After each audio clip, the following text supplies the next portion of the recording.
Welcome to the Navigating Dental Insurance Podcast, where we don't take from insurance companies. Here are your hosts, Mr. Jordan Comstock and Mr. Ben Tuine. This podcast is sponsored by BoomCloud Dental Membership Software, www.boomcloudapps.com, and Veritas Dental Resources, www.veritasdentalresources.com. Enjoy the show. What's up, everybody, and welcome to another exciting, amazing episode of the Navigating Dental Insurance Podcast. I am your co-host today, Jordan Comstock. With me, waiting to get a haircut, is Ben Tuine. What's up, dude? How you doing? Back 20. Pretty good, man. How you doing? Doing good, neighbor. Tell us what's new, Do Ben. you remember, what was it, like 20 years ago, they had the Budweiser commercials, and the guys were like, "What's up? What's up?" Yeah. Let's start doing that on the podcast. What's up, Ben? I love it. Cool. Well, happy Friday, even Happy if it's Friday. a Monday and you're listening to this, it's Friday for us. So. It's Friday, man. It's good. It's a good day. We're on the podcast. We're getting ready to do some fun things over the weekend. Oh man, I'll tell you what, man. This weekend here is stacked. Got a wedding to go to tonight. Got a funeral to go to on Monday, and it's like I don't know which is worse. Yeah. Both are hard. Yeah. Just kidding. Worse from the perspective of nephews and nieces get married. To me, they just still look like babies. You know? Yeah. Oh yeah. Like, man, it's like yesterday I was changing your diaper a little. Yeah. You're getting married so young. Yeah, that's crazy. It's crazy how time flies, the older you get. Yeah, I know. Makes you feel older and older and older, looking back at the young ones. And I don't know, man. How old were you when you got married? I was pretty young, actually. I mean, we're here in Utah, so it's like everyone gets married young here. I was 20. I think I was 23. Yeah, I was 23, I think. But I didn't have. I had my first kid when I was close to 30. Lennon, my oldest, she's awesome. So we waited a little bit for kids, but yeah, I mean, I was young. I was a kid. I mean, that's not bad. To me, young is like 19 years old, Well, yeah, that's pretty common though in Utah, which is pretty crazy. So those listening that are not from Utah, it's wild over here. It's an interesting state, but there's so many fun things here about Utah as well. Yeah. Well, cool. Well, let's dive right into it. So we're talking about these ridiculous fee cuts, right? Yeah, it's every single day. And I mean, I was on the podcast earlier this week talking to a guest, Deborah Nash, and she mentioned that a lot of insurance companies are changing, they're reducing, they're giving more fee reduction notices, as you mentioned before that we started the podcast, and they're becoming more complicated, demanding more, making practices run through more loopholes, and then they're denying things more. So I know this is, from what Ben was saying earlier, this is becoming a bigger and bigger problem, not surprising. And Ben has some tips here that we were talking about today on how to combat, the insurance fee reduction notices and all that BS you guys are dealing with in the office. I know. So it's crazy. Yeah, because you see the fee cuts come in multiple different angles. The most obvious is when an insurance company just says, "Hey, this is your new fee schedule. It'll become effective in 2 months." Cigna, Aetna, Deltas, a lot of them have been doing that over the last couple of years. So let me stop you real quick there. You're saying the insurance companies are saying, "Hey, this is basically your new pricing." Oh yeah. So I give you. I didn't realize that insurance companies have that type of authority where they're like, "Well, this is what you can charge now." So in the in-network agreement, it does have a clause in there on every agreement that you sign that does clearly state that the insurance company can and will change their fees, by giving you X amount of days notice. But here's the problem, is that when those fee cuts come, most practices don't do anything. They just accept it for what it is. And that's the real reason why these fee cuts continue to occur, is because there's not any effective protest among the dental community. They And just I kind of get it. say, yeah, well, just do whatever you say. Yeah, well, of course they complain, the doctors complain, but there's no meaningful action that's being taken. And the reason why is that most doctors don't know that you can negotiate, or they may be too fearful of going out of network with that particular plan. Sure, yeah. Fear is a big problem that practice owners have with this topic. Huge, and insurance companies know that, and that's so back in 2012 or 2011, where Delta Dental of Washington, they did a 20 to 30% fee cut for everybody, right? Wow. The amount of doctors that actually dropped out was like less than 1%. Wow. And so what I was told by the doctors that dropped is that they re-enrolled with Delta. And when you do that, basically what happened with that is that gave Delta the power to control things, to dictate the terms of the agreement with the doctors. And that's why there's been this huge battle in Washington. So right now in Washington state, if you drop Delta Dental will punish the patients by taking away benefits, right? And that's totally unethical, right? Yeah. It's like the insurance industry was already sued by the government for things like this, but Delta Dental is going through that whole pattern because they're just not getting, they're not receiving any meaningful pushback, right? So tips, like if you get a fee cut, what should you do? Well, here's what we're seeing is that when you do terminate the contract, say, you know what, I'm not going to tolerate this, we're going to go ahead and terminate. 9 times out of 10, the plans that are cutting fees are coming back to those doctors and saying, hey, what can we do to stop this termination? And the doctors, that do this, their response is, well, give us our fee schedule back. Yeah. And what's happening is those companies are honoring the higher fee schedule. Interesting. Right? They completely cancel that. Going back and saying, hey, we don't tolerate this. We want this fee schedule. Yeah, like as many people would say, we don't negotiate with terrorists. It's like either pay us what is important to cover good quality care, or we won't have an agreement. Now, on the part where the insurance plans would come back and say, well, screw you, we're going to let you terminate.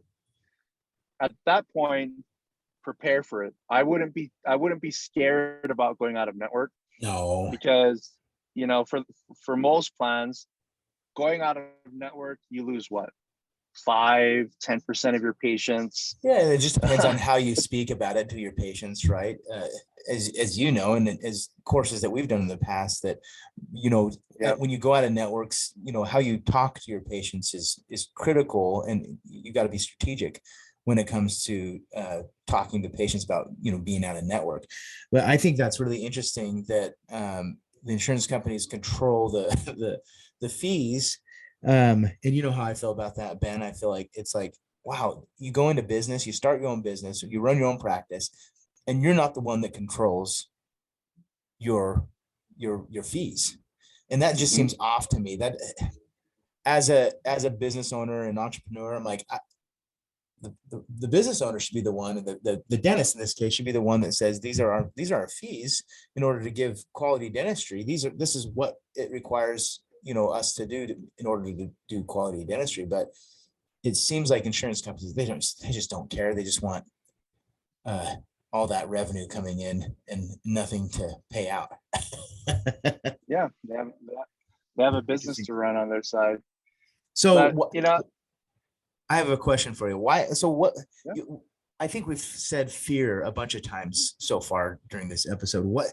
Number one, what's making practice owners fearful, and how can tips from Ben reduce that fear? Because I know a lot of people that have gone out of network and become more fee for service as well, and initially they were scared, but now they're stoked, they're pumped, they're happier, right? So talk to the audience, Ben, like what's causing the fear, and how can we help, at least with this podcast, to reduce that fear? Good question. I think the primary source of the fear is that dentists themselves are the ones that put out information to their colleagues to, prevent doctors from making certain types of moves. As an example, when you look at the Dental Nachos or the I Love Dentistry Facebook pages or any other popular ones that are out there, when a doctor makes a comment saying, I'm looking to drop such and such insurance plan, a good number of the doctors give positive feedback, right? Say, yeah, go for it. We dropped such and such dental plan and we haven't looked back. But most of the comments are like, well, you're going to lose all your patients, right? Sure. Yeah. The fear comments. Yeah. Mm-hmm. Exactly. And naturally, as human beings, this is just pure human nature, is that we tend to remember the negative, right? Yeah, for some totally. reason, negative experience dominates our lives, right? Yeah. You could have you can have a 10-minute conversation with somebody, and if that conversation goes bad, your entire day is ruined, right? Yeah. You have a different mindset during that day, and it could be more just a more negative outlook, right? If that is interesting. Exactly. And this is also a psychology podcast.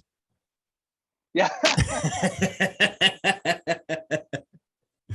We'll put a tip jar here, to fund our therapy sessions, our legal drug habits through therapy, right? Yeah. Sorry, keep going, dude. Sometimes those are actually needed. No, so anyway, that's the number one source of fear, is when somebody hears, if a dentist hears it from another dentist that you can't do it, you shouldn't do it, right? Yeah. To me, I would look to people that are successful and only hear those voices, right? I remember one of my mentors, Dan Gilbert. He is huge business, owner of Quicken Loans, Cleveland Cavaliers. He owns a lot of things. Over 200 companies. So he has an ism that says, ignore the noise, right?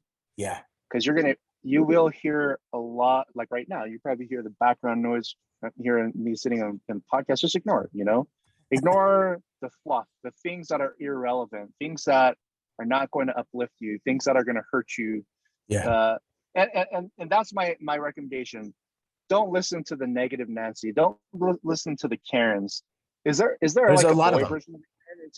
It seems like society names all the negative people after women. I don't know. Kevin. Maybe it's Kevin. Yeah, let's call it Kevin. Negative Kevin. Sorry to the Karens. Sorry, Kevin's listening. Yeah. But just don't feed into that. And here's why. Is because all the positive comments that we see, the people that have been successful, there's more value in affiliating and finding out what they've done to drop an insurance plan or to negotiate, right? Mm-hmm. And so that's the number one reason, in my opinion, why there's a lot of fear, is that we feed it to each other. The other reason is when you drop an insurance plan, that insurance company will send letters to your patients, short of calling you an idiot, right?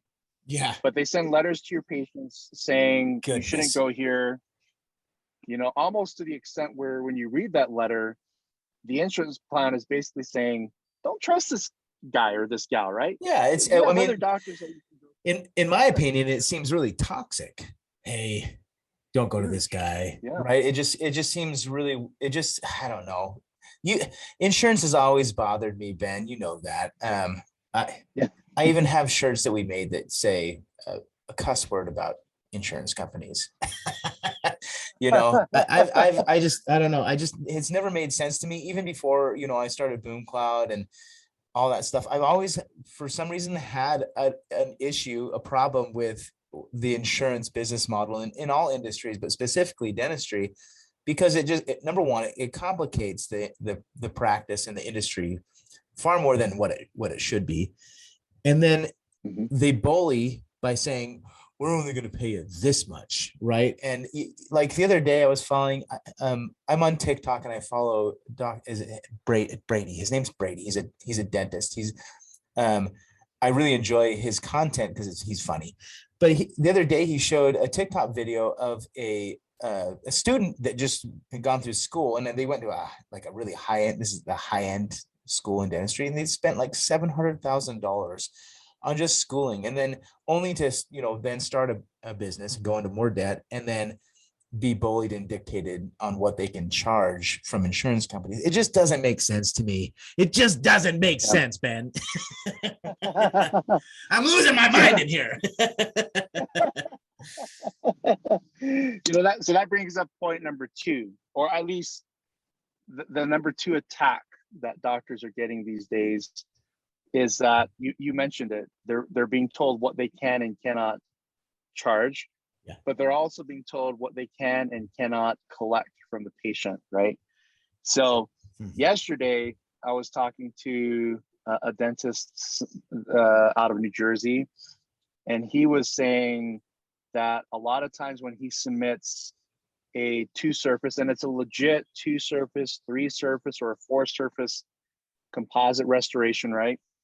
The insurance company would come back and say, well, no, that should be changed to a 1-surface, right? And that's a difference. A 4-surface compared to a 1-surface is a difference of over $150 to $200, or sometimes more in income, right? You spend 40 minutes on that restoration, and you're only going to get paid $70, And so he was told by an insurance company, well, you need to change this code and resubmit it as a 1-surface composite restoration. So he did. And then I asked him, I said, well, what was their reasoning? And they basically said, that's what I should have done anyway. That's basically what I did, is a 1-surface. But I was like, in my documentation, and when you look at the photographs and the radiographs, it was a 3-surface, right? Sure. So anyway, I then asked him, I said, well, in this situation, when you're diagnosing a patient, right, you're the one that can see things. You physically examine the patient, you do the radiographs and all that. Who's licensed in this situation to diagnose treatment? You or the insurance plan? Well, that's a stupid question, right? Yeah, I would say. But I mean, it's weird that we have to ask it. Exactly. But that's what you need to ask. And so he was actually on the phone with the insurance company, and they told him you need to resubmit the claim as a 1-surface. So I mentioned to him, I said, don't ever acknowledge an insurance company when they tell you that you need to diagnose differently, right?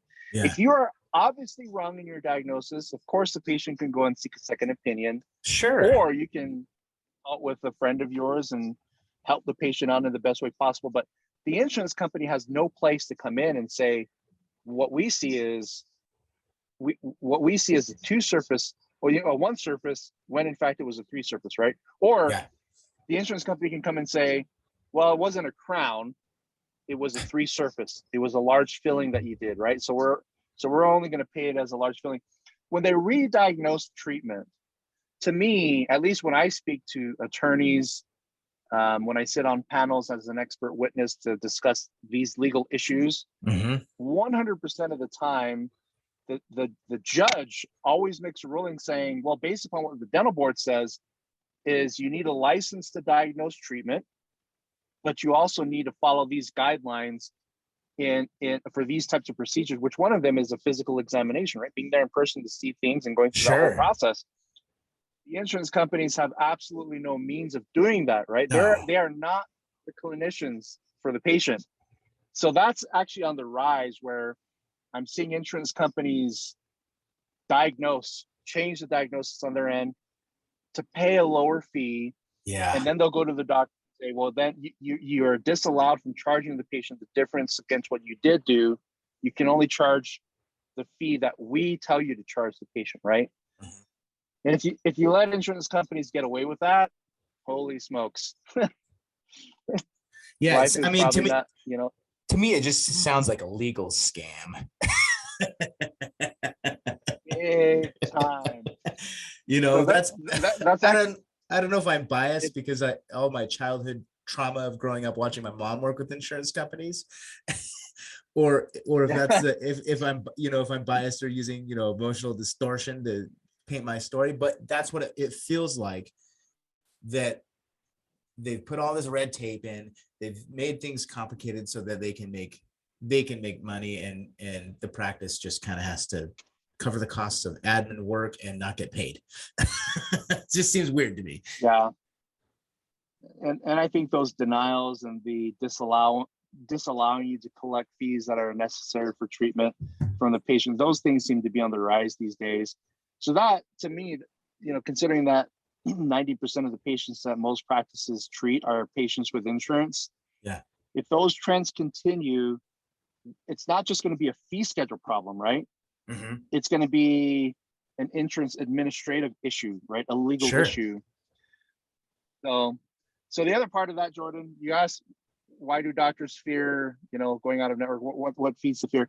In this situation, when it comes to the legal issues, the fear is fear number one is, why am I going to spend all that time to appeal a claim that's only going to give me $20 extra? Yeah. Right. Mm-hmm. Or why would I spend $2,000 to hire an attorney when my return is going to be $20? Right. Sure. Yeah. The way I would address that is that over 5 years, $20 3 times a day, it adds up, right? Oh, totally. You're talking about over $100,000 at that point on one procedure that you're missing out on. Doing every day. Yeah. So I like the idea. Oh, what's that movie? It's a movie about bullies. Can't remember it. But the basic concept. A new movie? Oh no! I think you're talking about like Sonic the Hedgehog, because Dr. Robotnik, he's a bully. Can you tell I have kids? That's all they've been watching all week. Or on Disney, the Disney shows, the cartoons on Disney. Oh gosh, Disney Plus, Disney Junior. Oh sure. Yeah, it's the bigger mouse. What's his name? Anyway, I know he's the one that's always. He's the bully. Yeah. But the best way to fight a bully is you have to fight back. Yeah. And kind of crazy thing, you and I have had these conversations, Jordan. Around the country, there are certain personality types, right? Oh yeah. Like in California, people in Southern California are harder than people in Northern California. People in Northern California seem to be more. Some demographics have some patterns. Yeah. Yeah. And, people, and if you're from New York, I love New York, but New York people know that the New York personality is, it is what it is, right? They're totally straightforward. Yeah. They don't beat around the bush.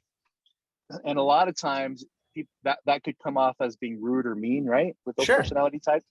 But it's just normal, right? Yeah. But when they get mad and they come at you, the best thing to do is to stand your ground, right? Yeah, sure. It's like you stand your ground and you match the energy, and a lot of times that's how they want you to communicate with them anyway. Yeah. So where you kind of level out the situation. With insurance companies, you can't match the energy. You have to exceed it, right? You have to attack, the art of war concept of, putting on the offensive, right? Mm-hmm. Championships are won by aggressive offenses. That's what you have to do with insurance companies: aggressively appeal, accuse them of diagnosing treatment when they shouldn't, be creative, but be very aggressive. And don't be afraid of it. It's going to cost you more than what you're going to get in return. Establishing that history with the insurance companies so that they know, we're not going to bully this practice. We're not going to bully this doctor. You do that early, what you'll find is that you'll change the dynamics of that relationship to where the insurance companies will start to treat you more fair, more fair manner. You'll see a lot less abuse over time. But the idea is you want to teach them that when they mess with you, you're going to fight back. You're going to fight back. Yeah. You're coming at them hard, right? Instead of just folding and being like, okay, whatever you say. Yeah. Stand up. You're the expert in the industry. You spent the money to go to school and develop the skills. You spent the money to build your practice and to hire people and manage patients. Like, stand up. And be proud of the practice that you've built. And if insurance companies come and say, give you a notice on reducing fees, stand up, fight back, appeal it, everything you can do to not let them push it around. I love that. Yeah. Yep. I love fighting bullies. Yeah, Ben's good at it. I wouldn't mess with Ben. You'd crush me. I'm just a little guy. I'm a nice guy, Jordan. I'm a nice guy. Ben is Ben is a nice guy. Well, we've worked with each other for years, and I've always enjoyed working with you. So I've never had an issue with Ben, but those insurance companies do, because you don't let them push people around. So Ben, you got your tips that you just shared with everybody today. What's the next thing? Would you recommend having people call you and do consultation and talk about how they can fight these? I know, because an appeal, because I know everything is so situational. What's the best thing a practice can do after listening to this? Yeah, I think Tessina is who we've been. She's been on. It's been years on the show, on the podcast. You gotta bring her back on. Maybe we'll do that. I'll ask her if she wants to come back on. But she's actually probably one of the more experienced people out there that works in dental offices, in a dental office, that has so much data and so many scripts, so many angles on how to fight insurance company. Sure. It's almost as if we need to build an insurance study club just for this issue. Sure. In fact, I'll talk to Tessina about that. Well, because this is becoming a problem in the industry, and even Delta Dental admitted, I can't say the name of the person that I spoke to, but it's a higher up at Delta. That person admitted that the rate of denials and the disallowing you from collecting fees, that is increasing significantly, to the extent where Delta Dental they're going to continue to push the envelope, and all the other insurance companies are likely going to follow that. So, but anyway, we'll organize a study club on this specific issue. Tessa, of course, will run it, and I'll actually ask her to run it. And we'll get back with you guys, let you know when that's ready. That's awesome. Awesome, Ben. Well, I would go check out Ben's site too. He's got a ton of good resources, veritasdentalresources.com. And if you have questions, Ben's the expert in this. I just complain about insurance. No, I'm teasing. No, I would go to Ben's website, book a time with him, schedule some consultations. He's very generous with his time. At least all of our clients that we refer over to Ben love Ben, and always say that he delivers a lot of value. So, Ben, thanks for this episode today. It was awesome. Good seeing you, and I'll see you in the neighborhood. We'll see you in the neighborhood. Have a great day, great weekend, everybody. Rock on. We'll see you. Take care.